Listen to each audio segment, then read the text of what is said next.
This romance was a new chapter for him, an opportunity to live a youthful life with someone that's very beautiful. They were headed back to Southern California to celebrate their first Thanksgiving together.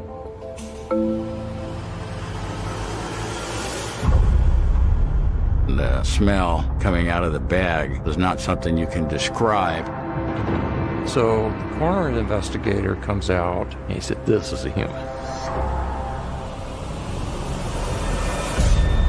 And the lifestyle that she thought she was going to live was all a lie. Things started to fall apart a little bit. She wanted payback.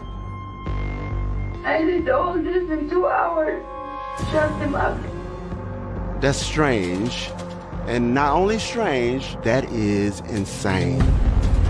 I couldn't believe I did what I did.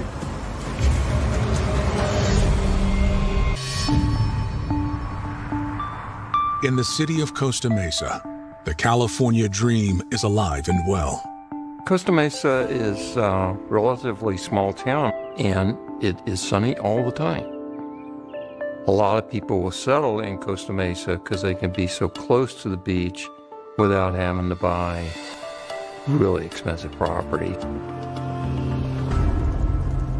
It's around 2 p.m. on December 1st, 1991, when Costa Mesa resident Jose Escoval calls 911. He tells the operator of a concerning interaction he just had with his ex-girlfriend. Jose receives a knock on his door. He did look out the window and see a red Corvette in his driveway. Didn't recognize the car. He opened the door, and it was a former girlfriend, somebody that had lived with him on and off. They'd broken up a year ago, but still maintained a relationship. She was very disheveled, very upset, had gloves on her hands, wanted his help. So he invited her into the apartment, and she sat down and basically told him she wanted to elicit his help, his car, to get rid of her husband's body. He says, "Hold on, just stay right there." As soon as he was able to get out of her presence, he went straight to a payphone to call the police and say, "Hey, I need some help." He identifies the woman as Omaima Nelson. Her husband's name is Bill. Police dispatchers told him to stay put. An officer would meet with him very soon.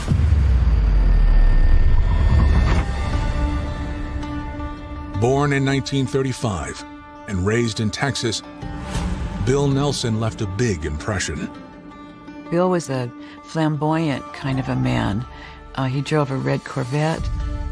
He was a dyed-in-the-wool Texan, known for his red cowboy boots and big belt buckles, and gregarious personality, fun to be around, liked to engage people, had a very bubbly personality, told tall tales and things of that nature.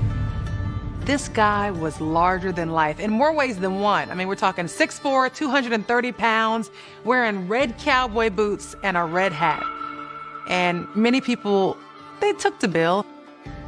Bill Nelson had several wives, and he had kids with those wives, and he had grandkids with those kids. His first wife, I believe they lived in Florida, and his second wife in Texas, his third wife in Texas.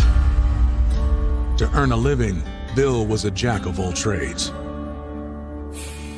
Bill Nelson was a pilot. He crop dusted. He had a knowledge of computers to the point where he could take old ones apart and reassemble them and then at some point sell them. He also worked for a mortgage company. By the early 90s, Bill was living in California. In the fall of 1991, he met a beautiful young woman who was also half his age.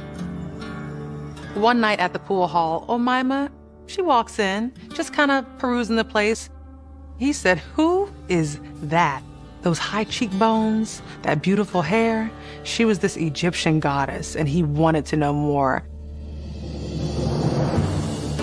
Omaima was born in southern Egypt along the Nile River, kind of near the Sudanese border, and she was really born into a village that was really poor. Omaima was raised in a Muslim household. She was devout. She met a oil worker while she was back in Egypt, and they started a relationship. When her mother heard that the relationship was getting kind of serious, she insisted that they get married. And at some point after the marriage, he was called back to Houston, Texas, and she accompanied him. Around age 18, Omaima is faced with the possibility of the American dream, to live a totally different life. When she arrived, she spoke minimal English. Imagine being in a country where you are not able to stand up for yourself, you're not able to communicate your basic needs outside of your partner, you rely on him for everything. He turned out to be a violent man. So she became a battered woman at 18 here in America. She managed to get help from a battered women's shelter and get away from him. In 1987, Omaima left Texas and headed for California. After divorcing her first husband, she moved in with her sister in San Clemente, California, located south of Costa Mesa. And she took up several jobs, one of which was being a model at some lingerie place in the mall. She was a beautiful, beautiful woman with high cheekbones and, people would look her way. But the money wasn't coming in fast enough. She wanted more.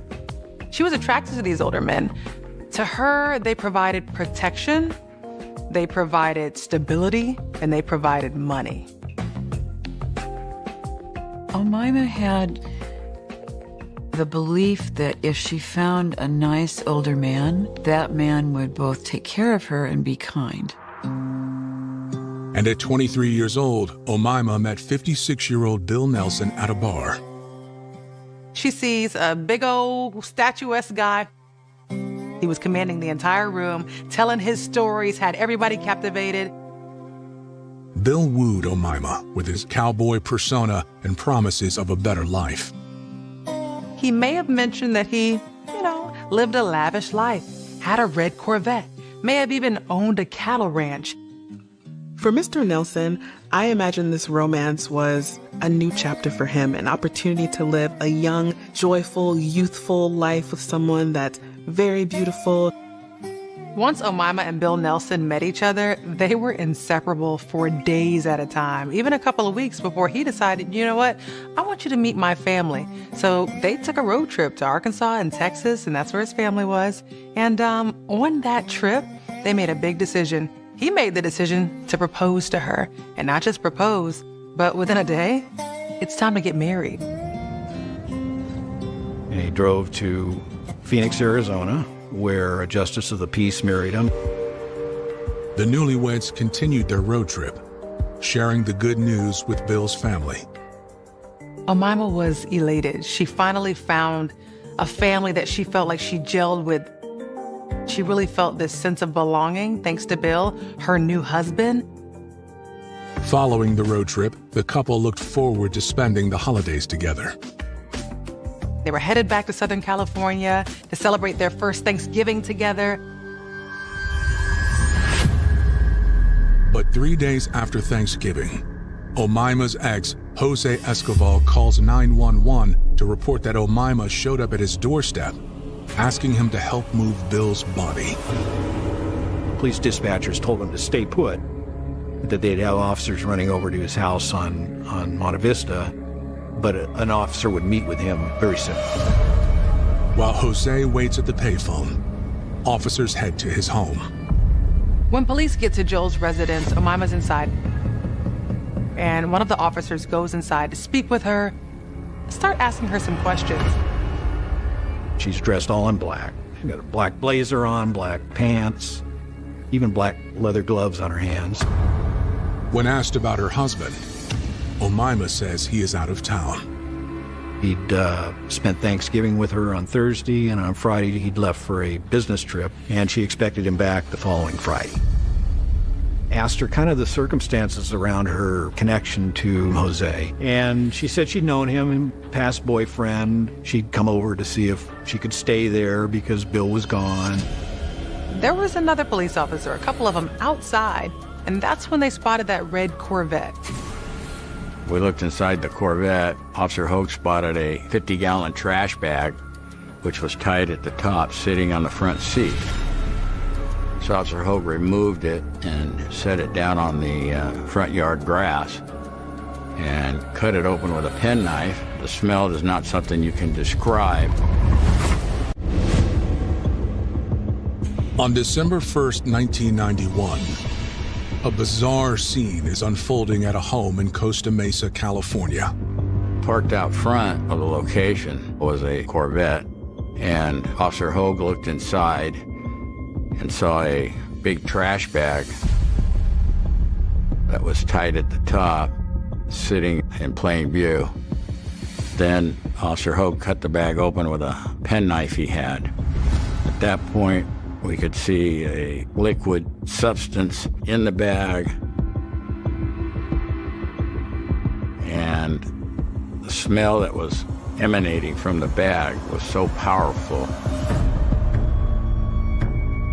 Meanwhile, officers find the homeowner, Jose Escoval, at a nearby payphone. Jose explains what prompted him to call 911. About 2 in the afternoon, somebody was knocking on the door, and he looked out, saw the red Corvette, opened the door, and it was Omaima. She removed the black gloves that she was wearing. He saw that her hands had been cut with what looked like a knife. She had bruises on her arms, on her legs, so he invited her into the apartment. She says, "I need your help." Jose says, "With what?" She tells him that her husband attacked her and she ended up killing him. She killed him, cut him up. She had a trash bag in the car right now and would pay him a huge sum of money if he would just help her. "I just need to move his body." And then she offers him $75,000 and 2 motorcycles if he actually obliges. He says, "Hold on, just stay right there." Jose left the house and found a payphone and called 911. Back at Jose's house, a grim discovery is underway. The whole show was this bag that was in the back of the Corvette. One of the officers had taken the bag out of the car, opened it up. I look inside the bag, and I'm not really sure what I'm looking at. It just looks kind of nasty. I said, this could be pig entrails for all I know. The thing that went through my mind, I need to identify this as human. Because I'm still thinking, this is some kind of gag. This is some kind of misdirection of some sort. I'm just still not believing that this is human internal parts that are in this bag. So we're going to need a coroner out here. So the coroner investigator comes out. We opened up a big plastic cloth to the ground, and we got the remains out onto the cloth. And then all of a sudden he says, "Hey, you better look at this." I go, "What?" He says, "Do you know what those little black spots on this organ is?" I said, "I got no idea what that is." He said, "That's carbon." I said, "It is?" He said, "Yeah." I said, "You know where that comes from?" I said, "No." He said, "It comes from smoking." And he said, "So unless you know any pigs that smoke, this is a human." Investigators turn to Omaima. We introduced ourselves, said obviously we don't want to really be talking out here on the street. Would you mind accompanying us to the police department for an interview? And she agreed. But law enforcement has another priority before they talk to Omaima. We were able to determine from her identification where she lived with her husband. Officers immediately went over to that apartment to see if there was, somebody in distress, somebody hurt. It was locked. We obtained a key from the manager. I decided we had exigent circumstances to enter the apartment to see if there was someone inside that was injured and needed medical assistance. Upon entering the apartment, we instantly ascertained that nothing was amiss in the living room. Nothing seemed out of place. Upon entering the bedroom, Officer Hogan and I entered together, and we saw blood spots on the side of a mattress. We then walked back out of the bedroom and entered the kitchen area, which was a mess. Sitting on the counter was a crock pot. There was a lot of dishes in the sink and on the countertop. And for some reason, I decided to open the top freezer door of the refrigerator, and I saw this round object in foil. And I tapped on it with my finger and said to Officer Hogue, "Hey, Danny, I wonder if this is his head or side of ham." Officers with the Costa Mesa Police Department make troubling discoveries inside the home of Omaima and Bill Nelson. We saw blood spots on the side of the mattress. They go to the freezer, open it up, big ball of aluminum foil. We had the right, upon entering the apartment under exigent circumstances, to look to see what's in plain sight or even in a closet. But we would need a search warrant to get back into the apartment and to make a detailed search. As they wait for the warrant to come through, investigators conduct an interview with Omaima. We got to the station and escorted her to an interview room. She wanted a cigarette. It was obvious that she was distressed. She was talking a mile a minute. She had cuts and bruises all over her. I had fighting blood. What happened? Well, I went for a drink and three girls fighting with me there, and they got stressed. Where is Bill away right now? Is he here in town, or is he out of town, or where is he? He's out of town. Did you tell Jose today that you killed your husband? No, I did not. What do you know about the garbage sack that was in your car? Well, what is it? Well, I'm asking you. What do you know about it? I didn't know nothing about it. Don't know anything about it? Oh. Omaima offers an explanation. She said Jose had, under false pretext, wanted to drive the red Corvette, had left for an hour, and when he came back, that bag must have been in it. So Jose must have put the bag in the car. Then she said she'd been to a laundromat doing laundry earlier in the day and decided to walk next door to a bar, but left her car unlocked. And during that time, somebody must have put a bag behind the front passenger seat. She didn't know anything about it. It would go from one extreme to the other. It was very non-cogent. The interview goes on, and Omaima's story continues to change. And then at some point she said that Bill had raped her. He went tied me up. And then no one tied me up. What did he tie you to? To the bed. Did you kill Bill because he did this to you? Tell him the truth of it. I didn't burn. Just after 10 p.m., the interview ends, as Omaima is escorted to the hospital for a physical examination. A search warrant was granted for the premises, and I responded over to serve the search warrant at about 2 in the morning. Investigators start in the bedroom, where the patrol officer spotted blood. Next to what I presume was Bill's side of the bed were a pair of red cowboy boots and some boot shining materials on a rug. To the first eye, it looks okay. The bed was made, mattress was on top. You lift the mattress and the blood was underneath it. It's saturated with blood and the box spring. And then you realize that there was a headboard at one point on that bed, but the headboard was broken into several pieces, and it was stashed behind the head of the bed. Did a search of the closet.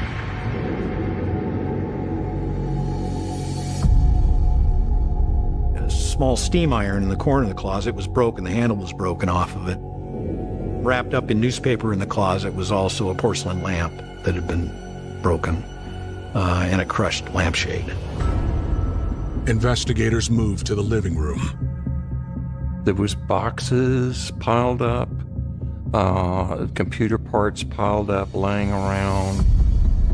We saw that most all of these boxes contained trash bags, and in those trash bags were other trash bags, and in those trash bags were what appeared to be human body parts. The disturbing scene becomes even more troubling. We did find a box that had 2 human hands in it. It was obvious that the hands were cooked. They looked to be fried or something. Detectives were searching the kitchen, and officers started going through the refrigerator, the freezer. They locate the large item wrapped in foil. Take that out, open it up. It looked like a human head. I mean, that looked like a prop out of a horror movie, is what it looked like. And also wrapped in a piece of tinfoil were genitals, male genitals. The genitals appeared as if they'd also been cooked and wrapped in tinfoil. This is a house of horrors. It was pretty shocking. Investigators question whether Omaima is physically capable of such violence. The thing for me is she's petite, and I knew from Mr. Nelson's driver's license that he was, over 6 foot, 250 pounds. But in one particular box, in amongst the trash bags, were a pair of human legs, and those legs had ligature marks around the ankles. At the foot of the bed was a wicker clothes hamper full of dirty clothes, and in amongst those clothes were what appeared to be bloody garments. There was a necktie, men's necktie that was tied like a ligature. There was a section of rope that had some knots in it that appeared to be a ligature. She says that Bill tied her to a bed, but Bill was the one with ligature marks. So everything she was saying was a lie. On the morning of December 2nd, 1991, Omaima Nelson returns to the Costa Mesa police station following an examination at a local hospital. She is met with handcuffs. Well, I'm going to be placing you under arrest at this time. Why? For suspicion of murder. I didn't kill him. I didn't kill him.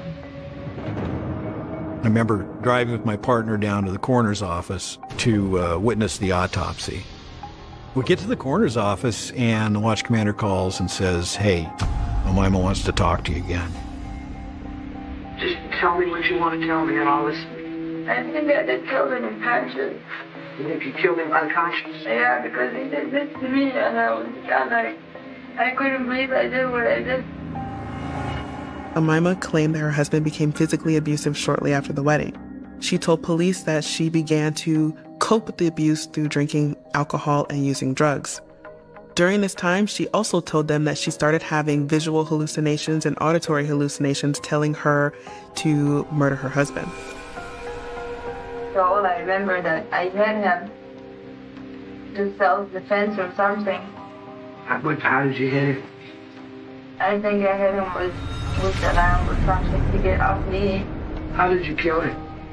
I don't remember how I killed him. Omaima does remember bits of the gory events that followed. I did all this in 2 hours. Chopped him up pieces in 2 hours. Chopped him up? Bill in 2 hours? Yeah. And all I remember that his head was flying from his body, hit the ceiling up there, and made a blood in the ceiling. And I fall asleep, and I get up in the morning, and I found the trash bag, and I couldn't believe it. I couldn't believe what happened. She said that she heard voices. The Egyptian gods were helping her, telling her things. She was telling me that who killed, he must die. Who killed, he be killed. And she turned around and she walked away. And the next when I get up, I checked, I find my name and his name was written by blood in the mirror. It said, "Me and you." What was written in blood? Me and you. Did you cook some some parts of Bill before you wrapped him up in the plastic? No, I'm not really eater much either. I don't eat meat. You don't eat meat? No, I don't eat big meat. You're a vegetarian? Vegetarian, yes. She would go from voices, I'm hearing people from the dead telling me these things, and Bill's head's here, and he's cut up, and there's body parts all over this place. She didn't really confess to anything other than she blacked out, she heard voices, there was a phone call, somebody said, look in the freezer, look in the trash bags. It didn't make any sense. There's no continuity to this thing. She was all over the map. Well, I think you're telling me part of the truth, but not all of it. Well, I think I need to talk to the psychiatrist to just see the last of my life. We kind of sized her up as somebody that was just grasping at straws, trying to work herself out of this bad situation. Following the interrogation, investigators get word that the coroner has positively identified the remains as Bill Nelson. The coroner's office made a notification to next of kin. Bill's wife in Santa Maria, California was notified. He also had a son in Los Angeles. I hate it for the family that has to even live through this because it's horrible. And truly, it is your worst nightmare. Following her arrest, Omaima meets with multiple mental health professionals. Her story changes again and takes a shocking turn. She was also able to provide gruesome details about the things that she did to her husband. Some of these details include dismembering her husband, boiling her husband, deep frying parts of his body. She talked about cooking her husband, that his ribs tasted sweet. She put barbecue sauce on them and things of that nature. That's strange. And not only strange, that is insane. Investigators consider whether Omaima is telling the truth or setting up her defense. It was really hard to believe that that happened. It really was. Like one line, she was trying to say self-defense. The other line, she was trying to say criminal insanity. It was obvious that she would throw things out and see what stuck.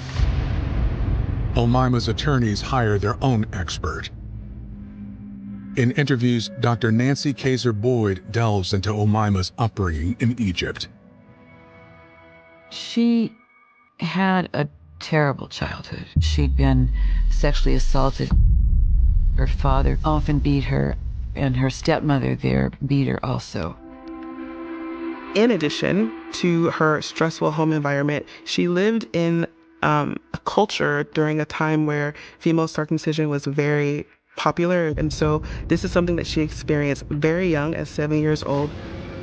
They took her to a dark place. She remembered it was 3 older women. Her mother wasn't there. She thought they were killing her. She described extraordinary pain and fear, and then she became unconscious. She didn't wake until her mother came and touched her. And by that time, she told me that they were preparing for her burial because they thought she was dead.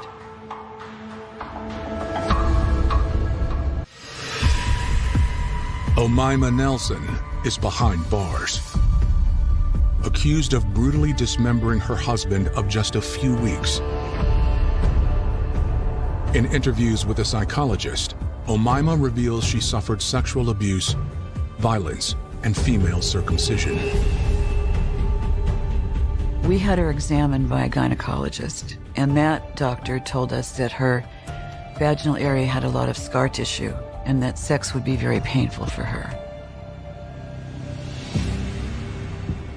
During the trial prep, Omaima's defense team, her attorney and investigator, actually flew to this suburb of Cairo and did in-depth interviews of her family members and to kind of give a glimpse of her childhood growing up and possibly the abuses involved, to show that she'd had a series of dominating males in her life and that she'd experienced not only the circumcision but sexual assault. And so there was definitely some aspects of her past that they were trying to show contributed to this murder. Detectives and prosecutors prepare to counter whatever defense Omaima brings to court. They speak with medical professionals who examined Omaima on the day of her arrest. The hospital report concluded that there were no signs of rape or sexual assault. She also mentioned that she was the one who had been held down and tied to this bedpost. No ligature marks at all around her wrists or her ankles. In fact, medical professionals said she had cuts on her, cuts that came from when she was stabbing Bill. Investigators reach out to Bill's family, including his ex-wives. Bill was very acquainted with family and his children. His kids would call him on a fairly regular basis, and yeah, he was just a great dad. When I spoke to Bill's ex-wife, she spoke very fondly of Bill. And I was struck at one point that she really liked this guy. And she was deeply hurt by what happened to him. In talking to the family, it was obvious that Bill Nelson was not a violent person. No evidence of that. Investigators find no record of violence or abuse on Bill's behalf. Omaima is a different story.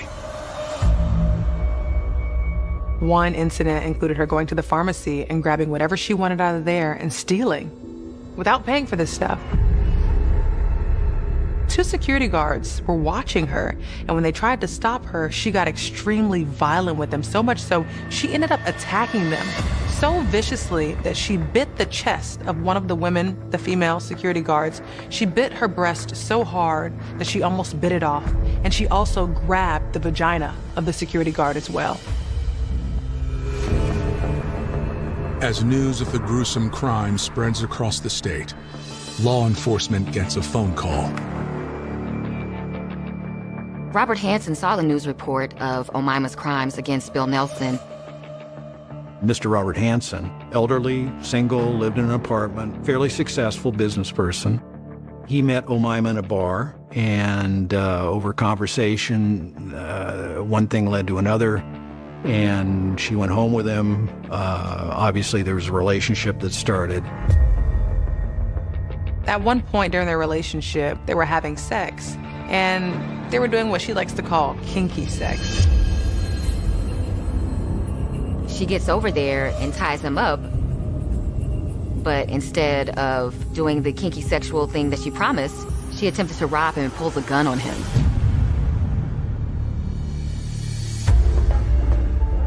The defendant didn't tie the restraints tight enough because Robert was able to get free and escape from her. But he was so embarrassed that he never called the police. But once he saw the report on the news of Bill Nelson, he had to come forward. He couldn't keep silent because she had done something similar to him and he survived. So this wasn't Omaima's first rodeo.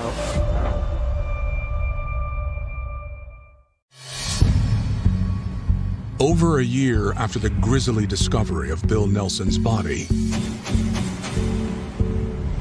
his wife, Omaima, is set to stand trial.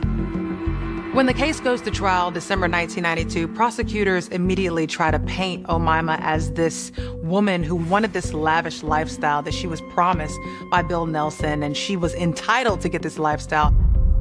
Omaima Nelson was an ex-model, beautiful woman of Egyptian descent, very attractive, and she would seek out older men to fleece them for their money. Bill was talking about being wealthy and owning a cattle ranch and having money, which fed right into what she was looking for. She was looking for another sugar daddy. Following their whirlwind romance and wedding, a different truth emerged. Things started to fall apart a little bit. She realized that Bill wasn't the man that he might be saying he is. He didn't have that cattle ranch. It became real to her that Bill had purported himself to be something other than he was. The things that Bill promised her and the lifestyle that she thought she was going to live was all a lie. Bill didn't have any money, and she wanted payback. On Thanksgiving Day, tensions were high, and Mr. Nelson found himself tied to a bed. She immobilized him under a false pretext. Probably hit him with the iron. Several times, about 30 times. The iron broke during this assault. Lamp was used, also broken. And then he was stabbed too. Then started cutting him up. From November 28th till December 1st, she completely destroyed her husband's body. Next door neighbor, when he interviewed him, he said he was able to hear through their common wall chopping and the sink running and the garbage disposal running, to the point where he believed that the garbage disposal had given up. This activity went on through the early morning hours, quite prolonged. Prosecutors also call Robert Hansen to the stand. So Robert's story shows the defendant's modus operandi, and he became a star witness in the prosecution's case against her, showing that she had previously tried to do this to someone else. Omima's attorneys do not attempt an insanity plea. Her lawyer argued that this was self-defense or imperfect self-defense, which is a sudden belief that you need to defend yourself by killing the other person. Dr. Kaiser Boyd takes the stand. What she told me was that he had her tied to the bed, and he was sitting on top of her, and he was angry, and he had his pocket knife out, and he was cutting her on the breasts. And she, as you can imagine, cutting is a trigger for someone who's had genital circumcision. So she flipped out. And she got loose, and she started hitting him with a lamp by the bed. She jumped up and grabbed an iron that was in the room.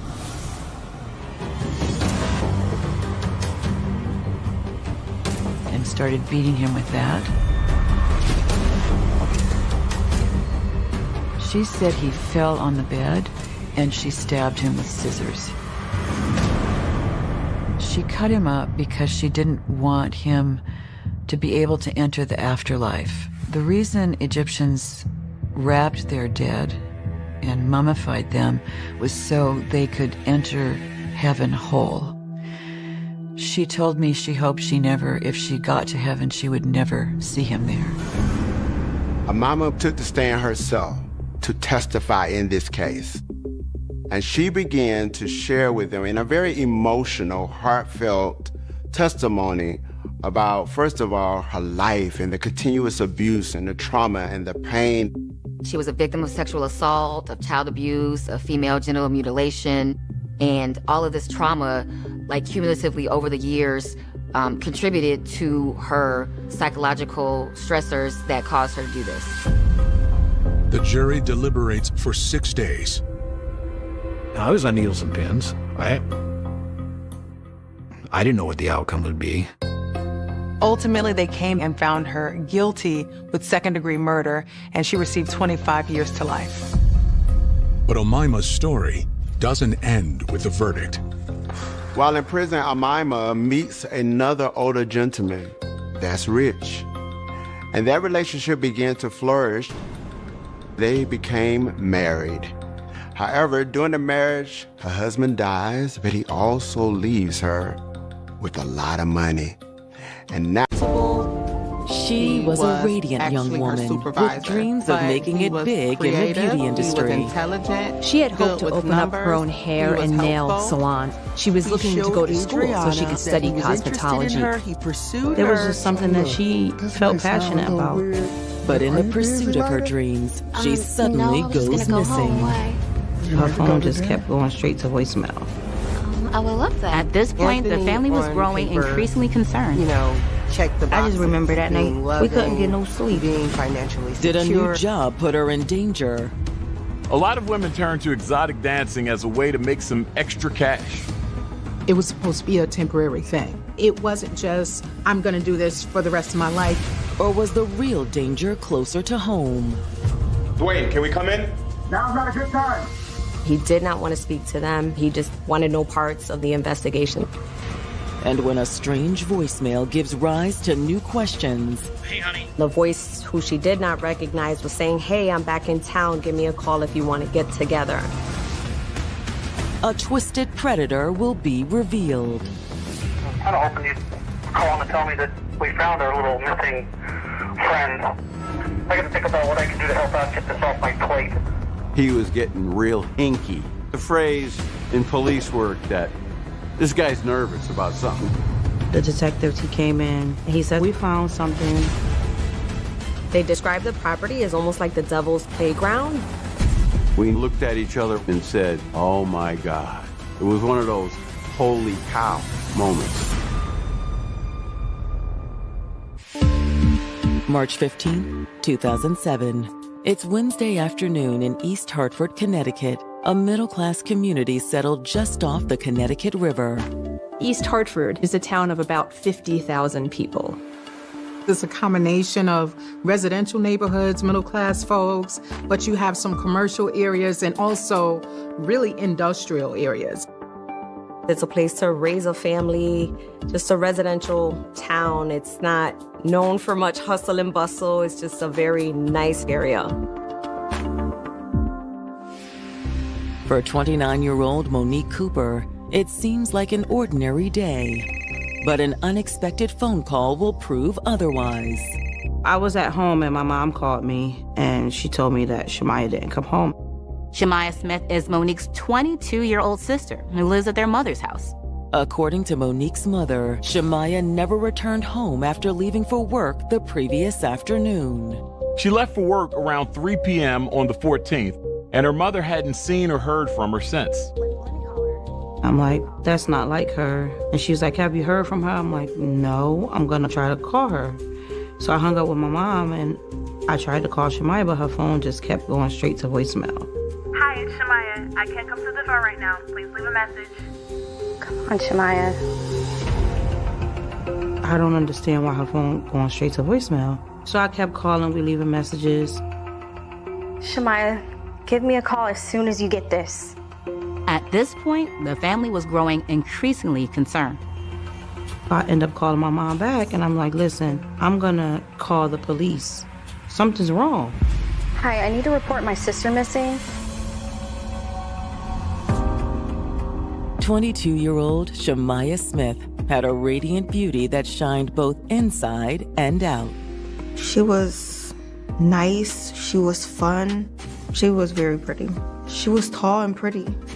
Shemaya had a lot of friends. She was silly. She was the life of the party. Her smile just lit up the room when she came in. And Shemaya's love for makeup and fashion was just another way her personality shone through. Anytime you seen Shemaya, she had that white eyeliner on them eyes, and that was her signature. Shemaya was really interested in pursuing her cosmetology license. I would bring my kids over there just to spend some time with Shemaya. And my daughter got on makeup or she got her nails done.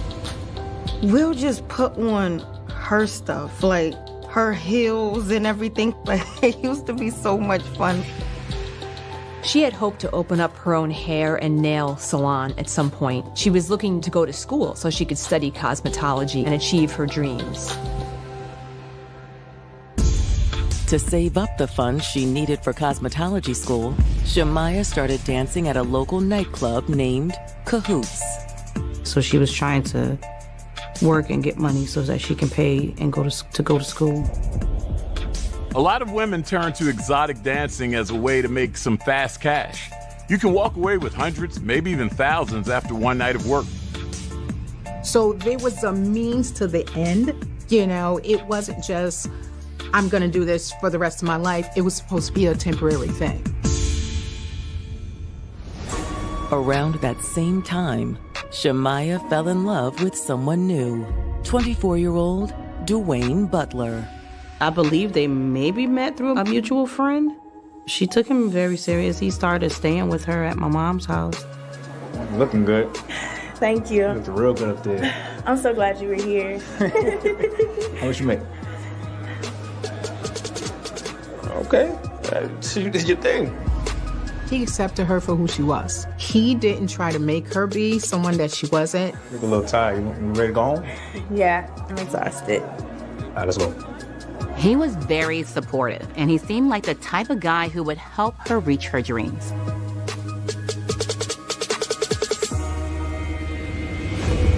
But now, Shamaya has suddenly disappeared. She left for work on the afternoon of March 14th, and 24 hours later, her family still can't get a hold of her. I ended up calling the police and meeting the officers at my mom's house in East Hartford. When they got to the house, they was like, well, how long have she been missing? It's been about 24 hours, but she left yesterday around 3 p.m. to go to work. Okay, where does she work at? She's a dancer at a local club. Shamaya's mom says she didn't have a car, so Shamaya was actually relying on other people to help her get back and forth to work. Some people she knows, some people maybe she doesn't know. You have any idea who would have given her a ride? Maybe a boyfriend, co-worker? Well, her boyfriend actually lives here with us, and we already asked him if he drove her to work yesterday, and he told us no. Her family gave the police the name of her boyfriend, Dwayne Butler. Well, can we speak with him? Sure, he's upstairs. The officers entered the home in an attempt to make contact with Dwayne Butler. East Hartford PD. But to their surprise, Dwayne wants nothing to do with them. Dwayne, can we come in? Now's not a good time. He did not want to speak to them. He just wanted no parts of the East Hartford Police Department and the investigation that was going on with Shamaya.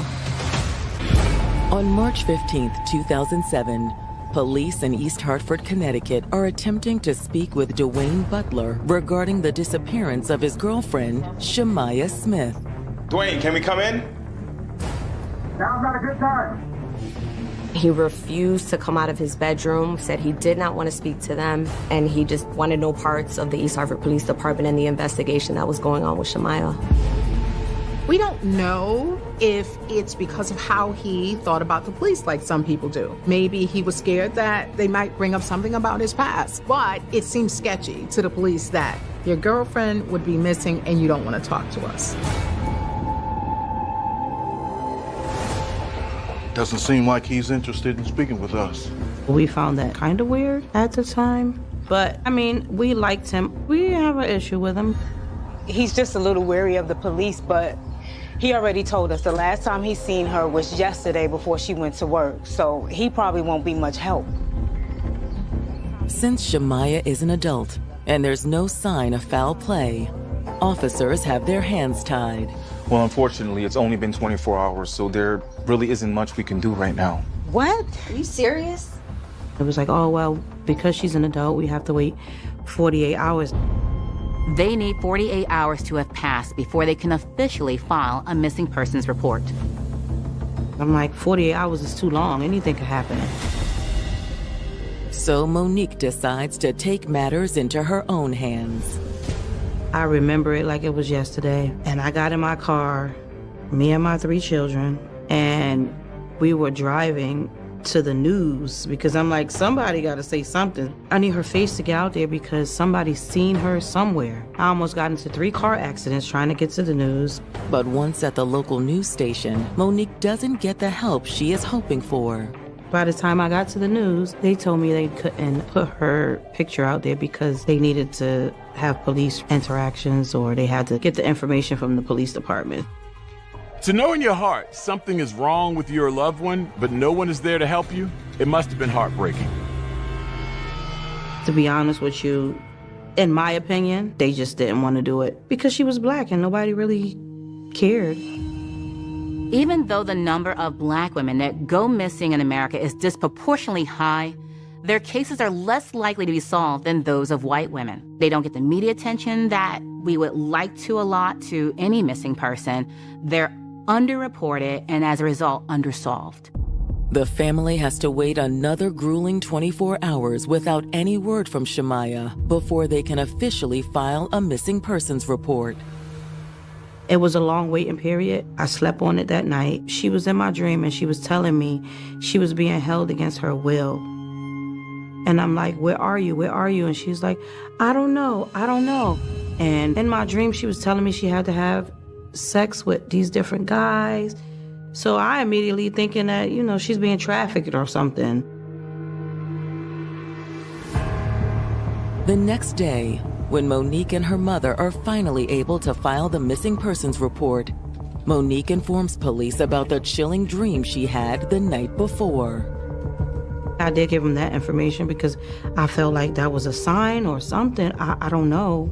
And Shamaya's loved ones are becoming more and more suspicious of her boyfriend, Dwayne. Yeah, he has been acting strange ever since you came by the house. Once we realized that Shamaya went missing, it's like he went missing. He came and got his stuff from my mother's house, and he moved out. No one knows where he goes, so that was definitely a red flag number 2. That's when the Detective Bureau picked it up and began to look into it.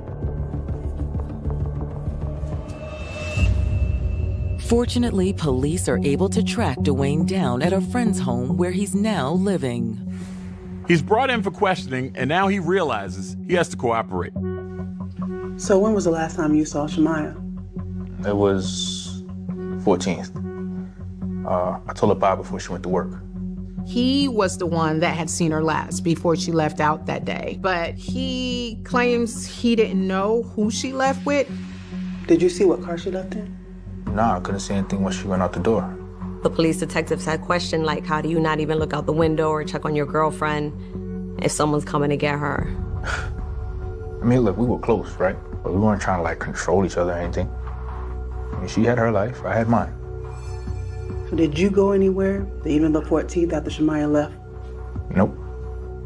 I was home all day and night.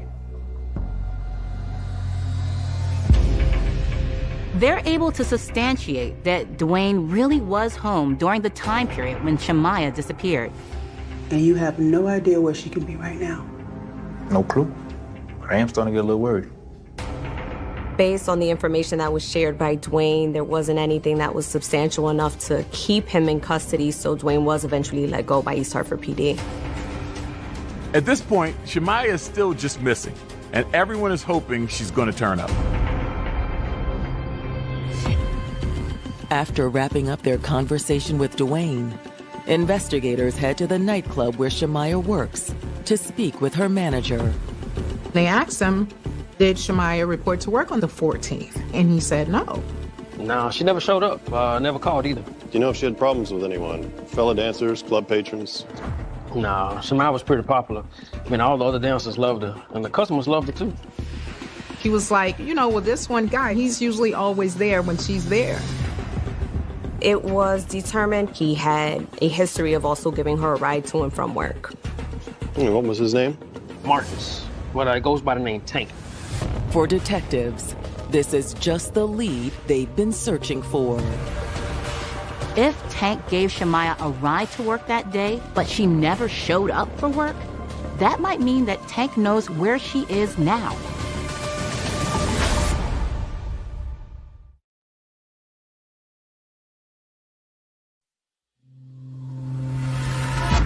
Thanks to the manager at the nightclub where she works, detectives have just received a promising new lead in the disappearance of 22-year-old Shamaya Smith. Shamaya's manager tells detectives about a regular she had who went by the nickname of Tank. It was determined he had a history of also giving her a ride to and from work. Is Tank the person who gave Shamaya a ride to work on the afternoon of the 14th? Shamaya never showed up for work that afternoon, so if Tank was the person who picked her up from home, he likely knows where she is now. Investigators are eager to speak with their new suspect. Thank you so much for your time. No problem. When they reach out to Tank, he agrees to come in for an interview. So here's the deal. We know your friend Shamaya Smith is missing. Shamaya from the club? Tank seems very concerned. He admits that he's one of Shamaya's regulars at the club, but he says he has no idea where she is now. Tell us about the last time you saw her. I think when I gave her a ride to work. On the 14th? I think so. That's when detectives turn up the heat. Listen, Tank, we know Shemaya never showed up for work that day. That makes you the last person to see her before she went missing. No. What? No, I swear. I just dropped her off. Detectives believe they've just caught Tank in a flat-out lie. But Tank insists he had nothing to do with Shemaya's disappearance. It may not have been the 14th. I think it was the 13th I gave her a ride. He says maybe he got his days wrong, and he actually dropped her off for a shift on the 13th. I'm sorry. These days run together sometimes. When detectives look deeper into Tank's whereabouts on the afternoon of the 14th, they discover he's telling the truth. He had an alibi on the 14th. He was at work the whole day into the evening. So now detectives are back at square one. Another night passes without any sign of Shemaya Smith. Everyone is becoming more and more concerned. Time is of the essence here. At that point, they didn't know what was going on. But her sister wasn't going to let this go. The next morning, Shemaya's sister Monique begins her own investigation. Come on. I locked myself in a room for some hours and just was playing with numbers to try to get into her voicemail. Back then, you was able to access your voicemail from anywhere. She just kept putting in so many numbers. And after hours of trying every combination she can think of, Monique finally makes headway. Yes. Finally, I was able to get into her voicemail, and I saw the last person on there. She finally cracks the code and finds a voicemail from March 14th at 11:55 a.m., just a few hours before Shemaya disappeared. Hey, honey. There was a voicemail from a man, and the voice who she did not recognize was saying, "Hey, I'm back in town. Give me a call if you want to get together." Anyway, you don't want to reach me. What the hell? Who is this person? She was like, the voicemail sounds strange. All she knows is that the man calls himself Kenny. I felt relieved, like we were onto something. After I listened to the guy's voice message, I end up getting his phone number. And after logging the number, Monique immediately calls police with news of what she's uncovered. Monique was truly invaluable to this case. She was going to do whatever it takes to find her missing sister. How she did it, I couldn't tell you, but I recall the sister had somehow got access to Shemaya's phone. Some guy called her that morning. Some guy named Kenny. I kept asking the police, like, who is this guy? We don't know if he got my mother's house keys. We don't know if he's riding by watching us. We don't know if we're safe. All right, we'll look into this immediately. Thank you so much, Monique. After receiving Kenny's phone number from Monique, detectives run it through their system and immediately get a hit. It came back to Kenneth Otto Sr., who's a 56-year-old white male. He had a really good job as a sales manager, and he was making six figures for this company, and this is back in 2007. He did very well. He had a family, he had a wife, lived in this house in Ellington. He was a man of means, and we began looking into him. But to their surprise, investigators uncover very little. This guy is squeaky clean. He's in his late 50s. He's married with 2 kids, financially well off. And here he is leaving a voicemail for this 22-year-old young woman. What overlap could these two possibly have? Connecticut detectives investigating the disappearance of 22-year-old Shemaya Smith have just gotten another promising lead thanks to her sister, Monique Cooper. Monique was smart enough to essentially hack into Shemaya's voicemail and found a message from a man named Kenny from the morning before Shemaya disappeared. Hey, honey. What the hell? He's in his late 50s. He's married with 2 kids, financially well off. And here he is leaving a voicemail for this 22-year-old young woman who's starting to find her way in the world. What overlap could these two possibly have? Detectives are wondering if maybe Kenny is another one of Shamaya's regulars from the club where she danced. Investigators waste no time bringing Kenneth Otto in for questioning. Shamaya falls off the face of the earth. They've done a fair amount of work trying to find her somewhere else after being with you, so we're hoping that you might have some more insight with where she might be. Right. I don't know where she is. I haven't seen her for a couple days. He admitted that he knew Shamaya and that he frequented Cahoots. He went there regularly and visited with Shamaya. Roughly, when do you think is the first time you ever laid eyes on her?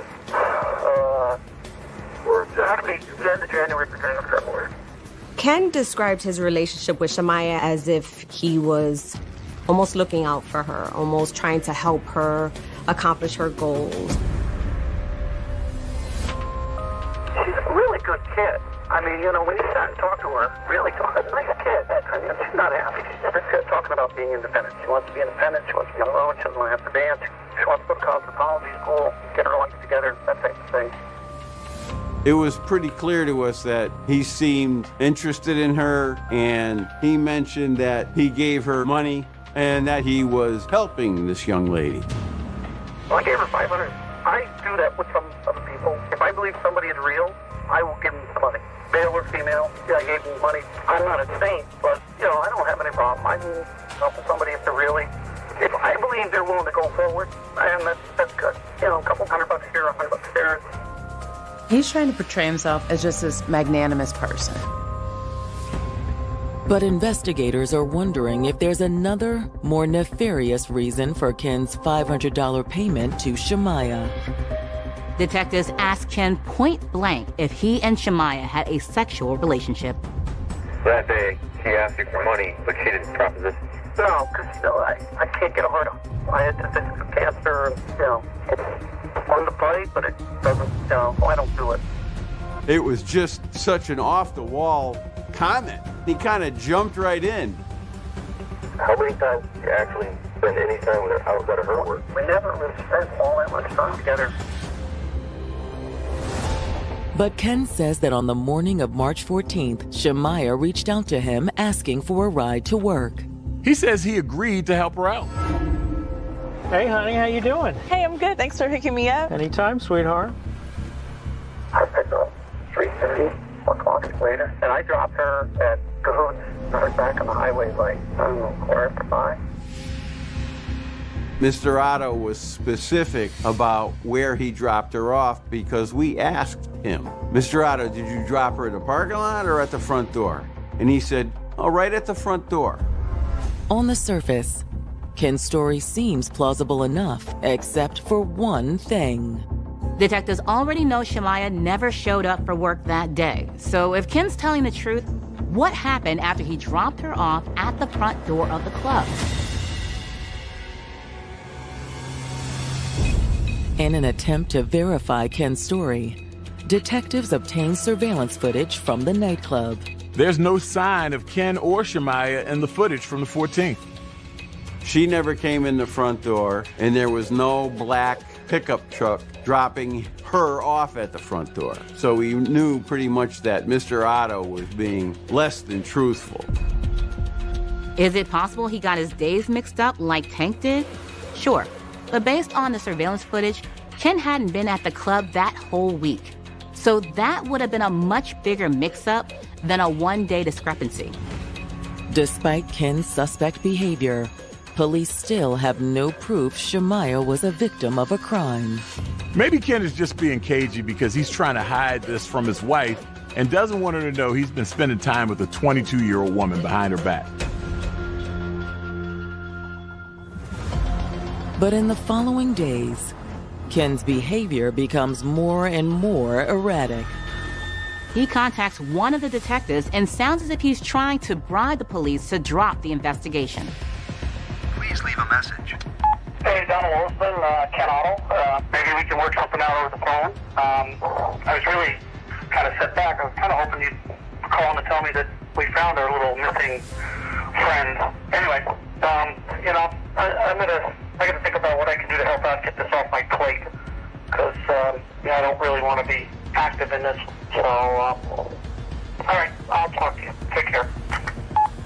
This guy is really starting to sweat.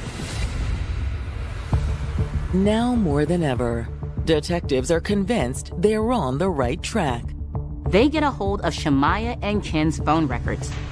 The phone records show Shamaya and Ken traveling together on the 14th, but they don't go to Cahoots nightclub. Investigators can see that both phones traveled to a remote area in the neighboring town of Stafford, Connecticut. Stafford is about 20 miles away from East Hartford. But that's not Ken's only link to the area. Turns out, Ken owns a massive piece of property in that same area of Stafford. The property is kind of landlocked. It's in the middle of a bunch of trees, heavily wooded property. I mean, it was 75 acres. That's a lot of ground. That many acres of unoccupied property, it absolutely could be a place that would make me think that someone would either be held or buried. It's a concerning thought. However, investigators will need more than suspicions to secure a search warrant for the property. You have to understand, a search warrant is a very powerful piece of paper. It means that the police are in your house, under your bed, in your underwear drawer. You have to have probable cause to believe a crime was committed. Police have to be able to articulate what crime they think was committed and the area or thing that they're asking to search. They were going to have to get on it and get on it fast, and they were going to have to make some moves even if they didn't get the warrant yet. So investigators come up with a plan. If they can't go by land, they'll go by air. We used the Connecticut State Police to assist us in that. And they have at least one helicopter, and they were obliging. And on March 23rd, they conduct a flyover of Ken Otto's property. When they did the aerial search, they saw tire tracks going in and out. They saw a big camper. But that's not all. The pilot informed us, hey guys, look a little bit to the left. You see that big burn pile there? And that's when Don Olson and I looked at each other and said, oh my God. It was one of those holy cow moments.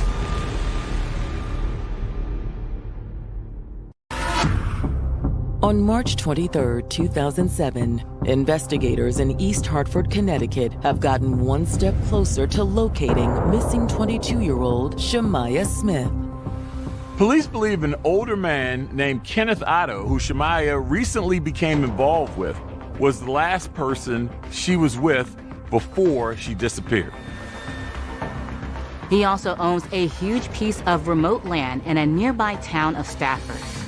And when investigators fly over the property by helicopter, they see something that makes their hearts drop.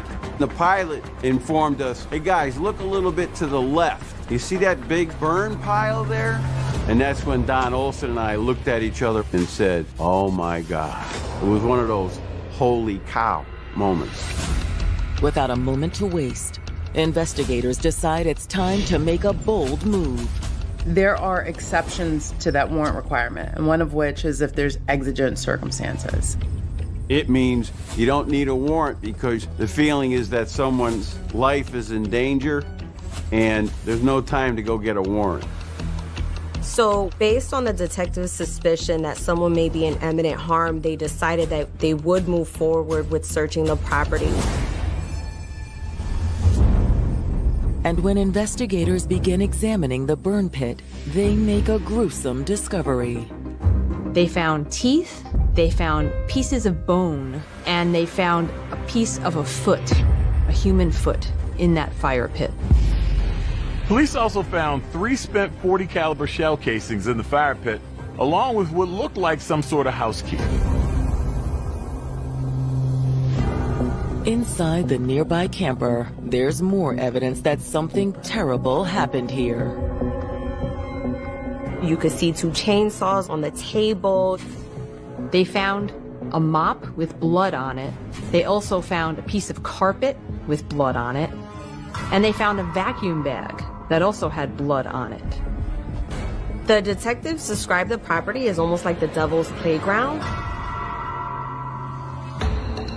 Now, investigators just need to prove the charred remains and blood evidence belong to Shemaiah Smith.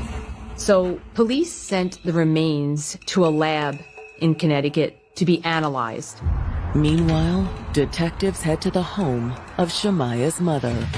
Since Shemaiah lived there, they want to see if the key they found in the fire pit is a match for the home. When investigators try the key in the front door, a solemn realization sets in. They put it in the door and they turned the lock. It's like I felt it in my stomach, like a punch. And soon after, the DNA results confirm everyone's worst fears. The detectives reached out. I remember it like it was yesterday. He was like, well, we found something and we wanted to let you guys know that Shemaiah is deceased. And I just was crying and crying. I was like, Mom, what happened? She was like, they found her. I was happy. Because I'm like, okay, is she alive? And my mom was like, come here. And she just hugged me and she said, no, she's gone. I just didn't understand why. Like, she was just so quiet and so sweet. Armed with this new evidence, police are finally ready to take Kenneth Otto into custody. And by now, police have been tailing him for weeks. In that time, his wife filed for divorce and Kim was spiraling. We had a pretty good idea that Mr. Otto knew that his time was coming, and we were watching him. We had surveillance teams on him. He called his lawyer and said that he felt like some guys was following him. So he thought it was Shemaiah's family, but it was the actual detectives following him. As investigators prepare to pull Ken over and make the arrest, he goes into panic mode. He was driving extremely erratically, running red lights, taking quick turns. He was trying to get away. On May 15th, 2007, murder suspect Kenneth Otto is evading East Hartford police after they confirm the human remains found on his property belong to missing 22-year-old Shemaiah Smith. Like, it was evident at that point he knew the cat was out the bag, as they say. It was up for him. He was driving extremely erratically, running red lights, taking quick turns. He was trying to get away. Police follow Ken all the way to Bradley International Airport. It seems he's trying to flee out of state, but police are able to surround him in the parking lot. Call the police! Please, put your hands up! Investigator Olson had the honor of slapping the handcuffs on him. He's the guy that gets to say, Mr. Otto, you are under arrest for murder. You have the wrong guy. I didn't do anything. Even after he's arrested, Ken still won't admit that he had anything to do with Shemaiah Smith's murder. Regardless, investigators search his vehicle for any other potential evidence. He had about $10,000 in cash. He also had Canadian currency and his passport. So investigators believe he wasn't just trying to flee out of state, he was trying to flee to Canada. They also discovered he had erectile dysfunction medication, an escort service card, as well as a bag with women's jewelry. That made them think, could Shemaiah have not been the first victim? Maybe those were trophies. I think that he has done it before. The way he did it to my sister, there's no way he couldn't have did this before. He just never was caught. Police were never able to link Ken to any other murders, but the discovery of all that extra women's jewelry in his car when he was trying to flee was certainly unsettling.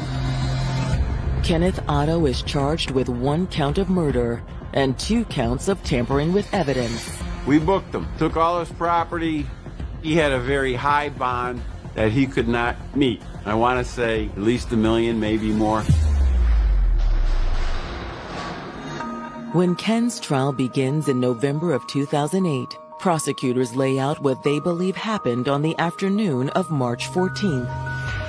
Some of the most damning things that were brought up by the prosecution was that, by his own admission, he was the last one to see her. Hey, honey, how you doing? Hey, I'm good. How are you? Ken never denied that he picked her up to take her to work at 3:30 that afternoon. But prosecutors assert he never dropped Shemaya off at work like he claimed. Instead, Ken took her to his 75-acre property in Stafford, Connecticut. We really don't know exactly what happened inside that camper, but the blood evidence would lead us to believe that's where she was killed. Since police found those .40 caliber shell casings in the fire pit, it's likely that Shemaya was shot to death. But that was never conclusively proven forensically. And the murder weapon was never officially located. But one thing is clear. Ken burned Shemaya's remains in the fire pit on his property. Everything that he tried to get rid of, the house key, the shell casings, and of course the human remains, was enough to prove that he killed Shemaya. But when it's their turn, Ken's defense team argues the evidence located on their client's property means nothing. He had one of the most expensive defense lawyers in the area. He has some pretty good lawyers. I didn't understand why would someone represent somebody like that, but hey, you have to make your money. The defense brought up the fact that there were no witnesses to this crime. They argue someone else could have killed Shemaya and disposed of her on Ken's property to frame him. And there's one other problem with the prosecution's case. They never found out motive. Why did she die? Why did this happen? It's a mystery. The defense argues that if the prosecution doesn't have a motive, and if they can't prove the circumstances under which Shemaya died, how can they prove Ken killed her? The prosecution is prepared to answer that question. Prosecutors explained to the jury that they don't have to prove motive or exactly how Shemaya died in order to prove Ken was her killer. Sometimes certain details in murder cases remain a mystery. But in this case, everything points to Ken. Even with his motives still a mystery, when all is said and done, Ken's fate is left in the hands of the jury.